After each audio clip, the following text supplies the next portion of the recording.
हे welcome back everybody. आप सभी कैसे हैं? आज साइकोलॉजी कीवर्ड्स का ये नवा वीडियो है। आज मैं आपसे बात करने वाला हूँ शेपिंग के बारे में। मेरा पर्पज़ है कि मैं आपको साइकोलॉजी की जो शब्दावली है, वोकेबलरी है, उसको सिखा पाऊँ। इसके लिए मैंने पहले भी कुछ वीडियो अपलोड किए हैं और आपको आगे भी वीडियोस मिलेंगे। तो आप मेरे साथ जुड़े रहें और साइकोलॉजी की शब्दावली को सीखते रहें। अगर आप मनोविज्ञान के क्षेत्र में नए हैं तो अपने कीवर्ड्स को स्ट्रॉन्ग करके आप अपने सब्जेक्ट को बहुत अच्छा बना सकते हैं। जो भी कीवर्ड्स आपको मिलेंगे उनको मैं डिटेल में समझाऊंगा। उनके यूज एंड डेली लाइफ में साइकोलॉजिकल यूज कैसे हो सकते हैं, इसके बारे में भी आपसे बात करूंगा। अगर आप इस कंटेंट की पीडीएफ प्राप्त करना चाहते हैं तो टेलीग्राम पर पीडीएफ आपको मिल जाएगा। टेलीग्राम का लिंक डिस्क्रिप्शन बॉक्स में मैंने आपको दे रखा है। हिंदी और इंग्लिश दोनों भाषाओं में मैंने इसको लिखा हुआ है। तो आइए शुरू करते हैं और देखते हैं कि शेपिंग क्या है। साइकोलॉजी को जब आप पढ़ेंगे तो आपको लर्निंग के चैप्टर में एक कीवर्ड्स मिलेगा, दैट इज़ द शेपिंग। और जैसे कि हम सभी जानते हैं शेप मीन्स आकार होता है, तो उसी से इस शब्द को डिजाइन किया गया है। तो साइकोलॉजी में इसका मतलब क्या है, तो हमें ध्यान रखना है। Shaping in psychology refers to the method of gradually teaching और reinforcing a desired behavior by rewarding successive approximations of that behavior। जैसे कि मैंने बोला कि शेप का मतलब आकार होता है, तो हम किसी व्यवहार को आकार भी दे सकते हैं। आकार का मतलब यहाँ पे फिजिकल फॉर्म की बात नहीं है, बट कुछ सिखाने की बात है। तो मनोविज्ञान में जो शेपिंग कॉन्सेप्ट है उसका मतलब है किसी व्यवहार को क्रमिक अनुमानों को प्रस्तुत करके, यानी कोई व्यवहार है उसको हम लगातार पूरा करवाएं और उसमें थोड़ा थोड़ा सा रिवार्ड देते रहें, तो बाद में क्या होगा कि वो व्यवहार सीखा जा सकेगा। यानी किसी व्यवहार को जो हम किसी के अंदर लाना चाहते हैं, किसी को सिखाना चाहते हैं, तो उसको एक पर्टिकुलर प्रोसेस के थ्रू हम उसको सिखा सकते हैं। तो आपको ध्यान रखना है कि shaping in psychology is a method of gradually teaching or reinforcing a desired behavior by rewarding successive approximations of that behavior। यानी धीरे धीरे किसी वांछित व्यवहार को सिखाया जाने का जो तरीका है उसे हम शेपिंग कहते हैं। अब इसमें होता क्या है, आप सोच कर देखो ना कि जब सीखने की बात होती है तो हम कोई भी चीज़ अचानक से तो नहीं सीख जाते हैं। जैसे कि आप अपने बिहेवियर के बारे में सोचें, आप सोशल मीडिया भी चलाते हैं तो सोशल मीडिया अचानक से तो नहीं सीखे हैं। आप सोशल मीडिया को चलाते हैं, आपको वहाँ पर अच्छे कुछ ऐसे चीज़ें मिलती हैं जो आपको पसंद आती हैं, जैसे लाइक मिलना किसी से या पॉजिटिव कमेंट मिलना। तो जब ये सब चीज़ें होती रहती हैं तो आप धीमे धीमे वहाँ पर ज़्यादा बिहेवियर करने लगते हैं, यानी सोशल मीडिया को चलाने का व्यवहार आपका बढ़ता जाता है। या फिर हम मान के चलें कि मान लीजिए कि आप किसी व्यक्ति से मिलते हैं, अगर वो व्यक्ति आपसे अच्छे से बात करता है, आपकी बात को सुनता है, तो आपकी इच्छा होगी मैं उससे फिर से मिलूं और उससे फिर से मिलूं। तो बाद में क्या होगा कि आप उससे ज़्यादा मिलेंगे और आपकी फ्रेंडशिप अच्छी हो जाएगी। तो ये क्या है कि ह्यूमन बिहेवियर की एक खासियत होती है कि जब कोई चीज़ जो डिजायरेबल होती है हम उसे करें और साथ में रिवार्ड कुछ इनाम मिल जाए तो हम उसमें परिपक्व हो जाते हैं। तो वैसे ही शेपिंग का भी एक तरीका है जिसमें कुछ चीज़ें लोगों को सिखाई जाती हैं। तो ध्यान रखना है कि जो शेपिंग की प्रक्रिया है इसमें हम क्या करते हैं, किसी कम्प्लेक्स बिहेवियर को, यानी कोई जो बड़ा पर्टिकुलर टास्क होगा, कोई बिहेवियर होगा, उसको हम सीखने के लिए क्या करते हैं, उसको छोटे छोटे हिस्सों में बांट लेते हैं और उसको इस तरीके से बांटते हैं कि उसे पूरा सही से किया जा सके। और पर्टिकुलर स्टेज पे पर्टिकुलर स्टेप्स को पूरा करने पर कुछ रिवार्ड भी दिया जाता है और उस तरीके से क्या होता है कि पर्टिकुलर बिहेवियर पे व्यक्ति पहुंच जाता है। जैसे कि आपको मैं बताऊं कि जैसे आप देखते हैं कि जो सर्कस होते हैं ना, तो सर्कस में जो जानवर काम करते हैं तो वो ऐसे ऐसे काम कर लेते हैं जिनको देखकर लोगों को आश्चर्यचकित होता है कि भाई ये काम कैसे कर लिया। जैसे कोई सर्किल है, सर्किल से कोई एनिमल जंप कर जाता है और सर्किल में आग लगी होती है ना, तो ये सब बड़ा आसान सा लगता है, यार कितना अच्छा ये ट्रेंड है। लेकिन इनिशियली जब किसी एनिमल को उस सर्किल से ट्रेंड करने के लिए प्रयोग में लाया जाता है तो वहाँ पर छोटे छोटे स्टेप्स को कई दिनों तक पूरा करवाने में उस एनिमल को रिवार्ड दिया जाता है कि पहले इतना, जैसे पहले तो वो केवल सर्कल के सामने खड़ा होना सीखेगा, है ना। उसके बाद जब वो खड़ा होना सीखेगा फिर उसकी ओर जाना सीखेगा, उसके बाद वो उससे निकलना सीखेगा। तो मल्टीपल स्टेप्स बनाए जाते हैं पर्टिकुलर एक पूरी प्रोसेस को करने के लिए। तो यहाँ पर साइकोलॉजी का जो शेपिंग कॉन्सेप्ट है उसी का उपयोग होता है।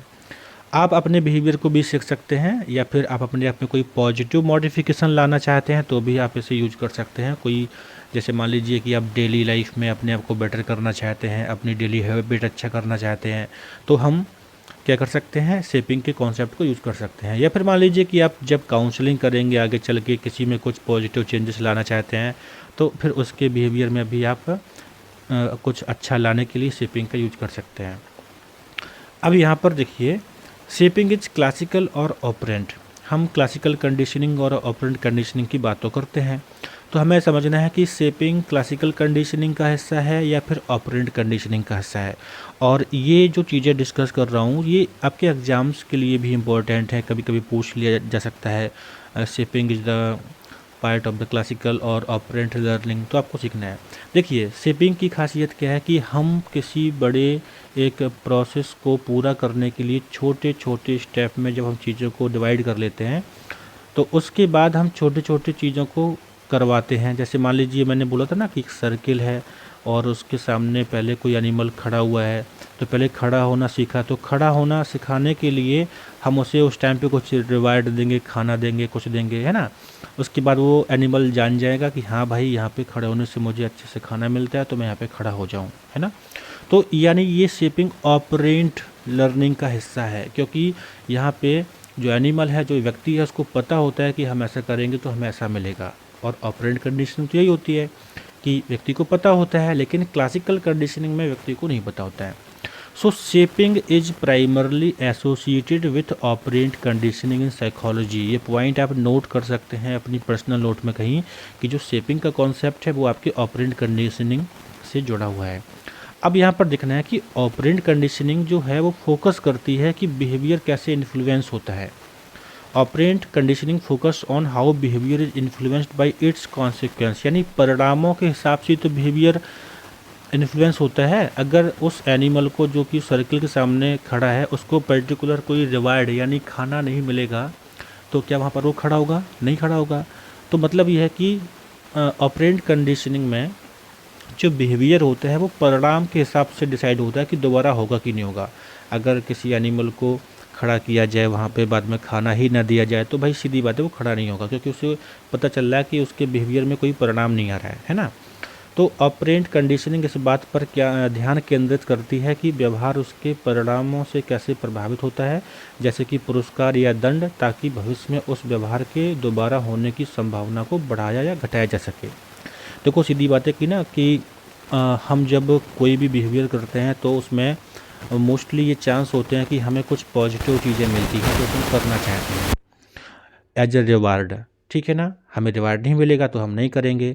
तो इसी तरह से कुछ नेगेटिव चीज़ें दे के किसी के बिहेवियर को कम भी करा जा सकता है।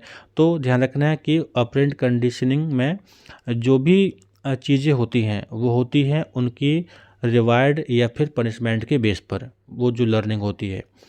तो आपको ये ध्यान रखना है कि शेपिंग जो कॉन्सेप्ट है वो ऑपरेंट कंडीशनिंग से जुड़ा हुआ है, और ऑपरेंट कंडीशनिंग में जो बिहेवियर होता है वो इन्फ्लुएंस होता है कि परिणाम क्या होते हैं। और इस कॉन्सेप्ट को समझते हुए हम अपने खुद के बिहेवियर में, अपने क्लाइंट यानी जब हम काउंसलिंग करेंगे कभी, तो उनके बिहेवियर में भी हम इसका यूज़ करके व्यवहार में बदलाव ला सकते हैं। तो ये अच्छा पॉइंट है, ध्यान रखिएगा।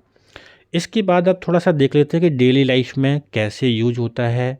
So how concept of shaping apply in daily life.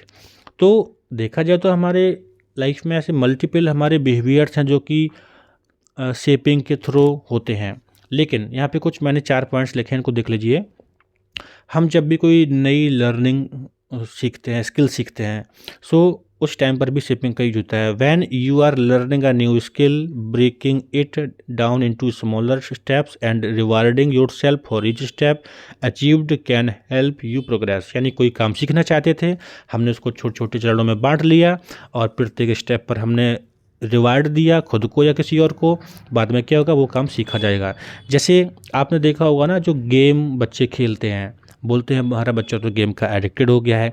तो गेम में भी क्या होता है, कई सारे स्टेप्स होते हैं, अलग अलग स्टेप पे उनको क्रॉस करने के लिए अलग तरीके से पॉइंट्स कॉइन्स मिलते हैं। बोलते हैं कि आपको इतना पॉइंट्स मिल गया, तो बाद में क्या है कि वो एक के बाद क्या होता है, आगे तक खेलने का पूरा प्रोसेस में शामिल होते हैं। क्यों? क्योंकि उनको मोटिवेशन रहता है कि भाई मुझे इतने स्टेप पे ये मिल जाएगा, इतने स्टेप पे ये मिल जाएगा। तो ये सब क्या है, ये सब साइकोलॉजी का तो यूज है जो कि गेम के लोग करते हैं, है ना।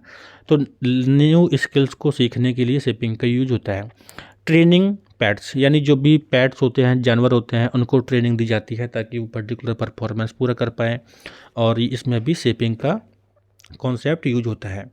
इसके बाद देखिए यहाँ पे लिखा है पेरेंटिंग। पेरेंटिंग हम सभी जानते हैं कि माता पिता बच्चों से जो भी डिस्कस करते हैं, बात करते हैं, उनके जो तौर तरीके होते हैं उससे बच्चे सीखते हैं। तो पेरेंटिंग में भी शेपिंग का यूज करके पेरेंटिंग को बेटर बनाया जा सकता है। बच्चों को कुछ सिखाने वाली बात हो तो वहाँ पर भी शेपिंग का यूज कर सकते हैं। जैसे मान लीजिए कोई बच्चा है, उसे सिखाना है कि कैसे उसे अपने जूते पहनने हैं, तो पहले जूते उठाने की बात हो, है ना, फिर जूते को पैर पे लाने की बात हो, पहनने की बात हो, फिर उसके बाद पूरा जूते को बांधने की बात हो। तो ये सब चीज़ें स्टेप बाय स्टेप होंगी, और हम प्रत्येक स्टेप पे अगर बच्चे को अप्रिशिएट करेंगे, रिवार्ड देंगे, वेरी गुड बच्चे बहुत अच्छे आपने ये कर लिया, तो वो उस काम को सीख जाएंगे, है ना। पर्सनल डेवलपमेंट भी आप करना चाहते हैं तो आप अपने गोल्स को स्मॉलर अचीवमेंट टास्क में चेंज करके आप रिवार्ड दे सकते हैं कि हाँ मैंने इतना काम कर लिया, मैंने इतना काम कर लिया। तो इस तरीके से क्या होगा कि आपको गुड फील होगा और आप अपने काम को अच्छे से कर पाएंगे। तो इस तरह से आपको ध्यान रखना है कि शेपिंग मनोविज्ञान का एक बेहतरीन कॉन्सेप्ट है, जिसमें हम अपने व्यवहार को या किसी दूसरे व्यक्ति के व्यवहार को पॉजिटिव तरीके से डेवलप कर सकते हैं, और जो भी लर्निंग्स होती हैं उसमें शेपिंग का यूज होता है। तो आज के लिए इतना ही। अब हम नेक्स्ट वीडियो में मिलेंगे, आप मेरे साथ जुड़े रहें। Thank you.